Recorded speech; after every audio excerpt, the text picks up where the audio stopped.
সেক্টরে নিকট গেছি, বিভিন্নভাবে আমরা ডেপুটেশন রাজ্যের প্রায় ৮০ থেকে ৯০% সেচ প্রকল্প মেরামতের অভাবে অচল হয়ে আছে।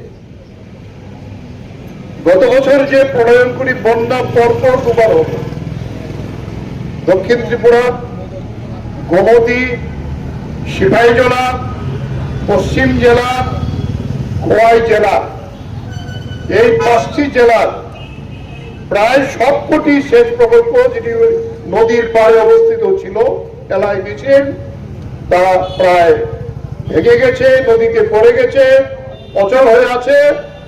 তার মেরামতি এখন পর্যন্ত কোনো উদ্যোগ দপ্তরের কাছ থেকে দেওয়া হয়নি।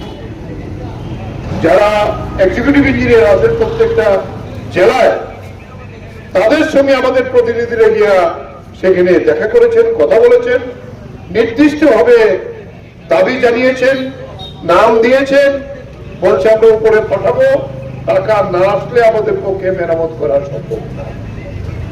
আর এখনকার যে সিজনটা আপনারা দেখছেন প্রচন্ড বড়, এই সময়তে এই যে 5টি জেলার কথা বললাম, আমাদের সবচেয়ে বড় ফসল হল বোরো ধান।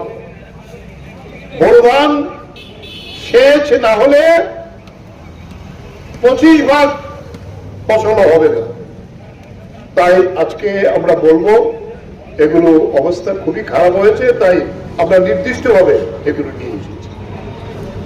তারপরে যে বিষয়টা আছে, আমাদের রাজ্যের 3টি মাঝারি সেচ প্রকল্প আছে। একটা হলো গোমতী নদীতে, যেটার নাম হলো মহারানী ব্যারেজ, অপরটি খোয়াই নদীতে চাকপাগার ব্যারেজ, আরেকটি মনু নদীতে মনু ব্যারেজ, যেটা কুমারঘাটের পরে সেখানে আছে। এই ব্যারেজগুলো সেখানে পর্যাপ্ত পরিমাণে রিপেয়ারিং এর অভাবে আর এই বন্যার পরে সমস্ত যে নালাগুলো আছে এগুলো বালিতে সিল্টেড হয়ে গেছে, বালি ভরে গেছে, পুরো জায়গায় ভেঙে চলে গেছে। ওই দিন পরশুদিন আমাকে খবর পাঠালেন যে এই যে চাকবাগানের যে ব্যারেজ, তেলিয়ামুড়া জাতীয় সড়ক যেখানে আছে, ট্রেন বন্ধ করে সড়ক নির্মাণ করেছে বিকল্প কোনো ব্যবস্থা না করে।